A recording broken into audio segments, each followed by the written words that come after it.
Hello, friends. My name is Stephanie Anderson, and I am a foodie for Jesus.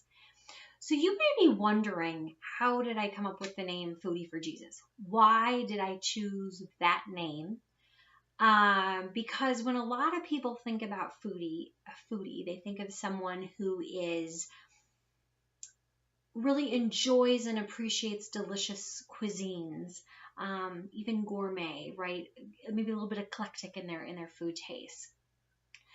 But that's me as well. So much of what I've shared has been focused on my journey with my food struggles and this amazing redemption that I have through Jesus, because that's really where I just feel this amazing freedom and I can't keep my mouth shut.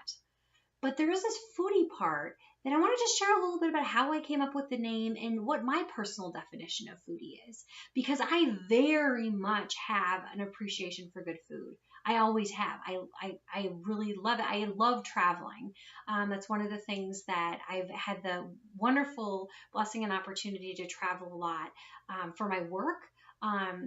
As well as for personal travel, for enjoyment, for vacations. So I've worked in over 25 states and or around 25 the last time I counted. And I'm not sure exact number, but well over 10 countries.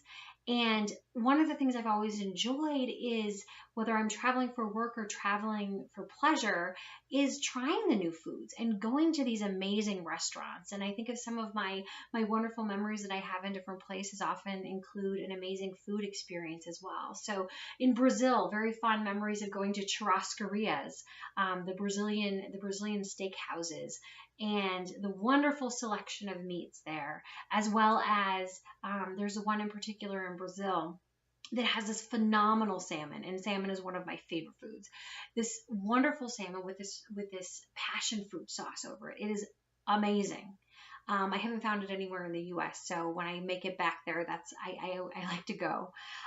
Italy, right? Out of this world pasta and pizza, amazing. Germany, I lived and worked there for almost a year, and prior to that, I really wasn't a fan of sausages or bratwurst, but while I was there, maybe it was the kind of the experience of being in a Christmas market as well. I really enjoyed the pepperwurst. It's like a very spicy sausage that was just amazing. The Philippines, when I was there, I enjoyed the Asian food with kind of this Spanish feel to it as well. Really interesting. Greece, oh, love the Mediterranean food and the things that they can do with the spices like no other, right? The things they can do with the oregano, the thyme, the rosemary, what other secret ingredients they have in these amazing recipes. Israel, wonderful food as well. That Mediterranean feel with that, some of that Middle Eastern feel as well. And then on top of that, that appreciation for the kosher process and that part of the Jewish culture. Really amazing. So many of my foodie experiences traveling and have been, and I so traveling, but also there's a lot of amazing restaurants here in the Twin Cities area as well that I could talk about for a long time. But so much of it for me, this foodie appreciation is not just for the appreciation of the food, but also for this dining experience. I think of when I worked in New York City, some of the amazing restaurants by world famous chefs, chefs like Daniel Boulud, Morimoto, Mario Batali, Bobby Flay, trying some of their different restaurants. My husband and I, when we travel, there's one restaurant we went to that comes to mind when we were in Miami a couple years ago, and it's called Matador. It's one of John George's restaurants, and it's amazing. You eat tapas, but you're in this like bull ring shaped restaurant, and it's just an amazing experience. So when I think of being a foodie in the traditional sense of the word, or I don't know if that is really a traditional word, but let's just say the typical sense of the word, those are the things that I think of. Really good food, really good experiences. I think the awesome food that leaves an impression in your mind, that leaves a positive memory, and these experiences with people who I care about. And also many good experiences in business meetings at some of these restaurants as well.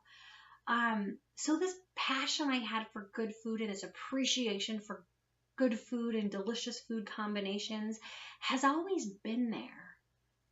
But it also was present much of my journey up until very recently when I was really struggling with food. So while I would be enjoying this amazing cuisine in some settings, when I was isolated and by myself, I was eating junk, stuff that was the furthest other end of the spectrum, where you think of all the care and the love and attention that goes into this some of this amazing food. The other end of the spectrum, stuff that was highly processed, highly unhealthy, containing all sorts of stuff that I knew was damaging to my body. Hydrogenated oils, high sugar content, high fructose corn syrup, you name it. I knew it wasn't good for me, but I was struggling with it. So it was like I was a foodie, but I also was this food junkie that was like wherever I could get my hit, wherever I could get this sugar fix that I needed to either give me an up and then a crash, or just kind of make me feel numb, or whatever it was that I was looking to feel. If I was celebrating something, or if I was, just wanting to isolate, or if I was bored, you name it, I had this junkie side of me as well. But what's new and awesome and exciting that I just can't keep my mouth shut about is this new foodie for Jesus feeling that I'm embracing, that I'm owning, that I have this redemption, this process that I'm going through with the Lord. And the reason I call it a process is while there has been kind of a switch that's went off and a few switches that have went off that have notably changed me, it is something that every day I need to turn it over to the Lord. Because these are things that I know some tendencies that I've had, and I don't want to just assume that this couldn't be an opportunity for the enemy to get a foothold again.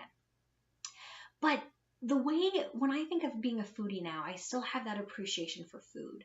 The food junkie has been washed away by the blood of Jesus, and the foodie that I am now, in addition to enjoying restaurants and enjoying different cuisines, I've always loved enjoying recipes that family and people who I care about have made. You can feel the love in those, right? I remember coming home from college and having my mom's cooking and saying, oh, I can taste the love. This is so good. So that appreciation for the food is there. But I've also found this in the last year, especially, maybe a couple of years, really enjoyed preparing food, trying recipes, especially ones that are clean, ones that are healthy, ones that are nourishing my family and nourishing myself.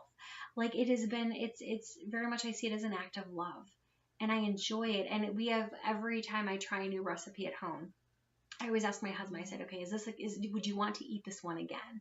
Do you enjoy it? We kind of decide, okay, should it go into the cookbook of favorites, or should it be one that we tried it, that was fine. And even when we try things we don't like, it's still fun to try something new. So that appreciation for food, beyond just what it does for my taste buds, but what it does for my body, nourishing my body, this temple that God gave me. And that's where this new passion has come from. And it used to be something that I felt like I had to do, and that I couldn't do, it was so hard for me. And I just kept thinking, I just need one more fix of this junk, and then tomorrow, or whatever, next Monday, or whatever the right number on the calendar was, always procrastinating when I was going to make that change. And that's what I'm experiencing now. And it is amazing. It is absolutely amazing. So I hope that gave you a little bit of background about my personal definition of foodie and foodie for Jesus. And thank you for watching, and I look forward to seeing you next time.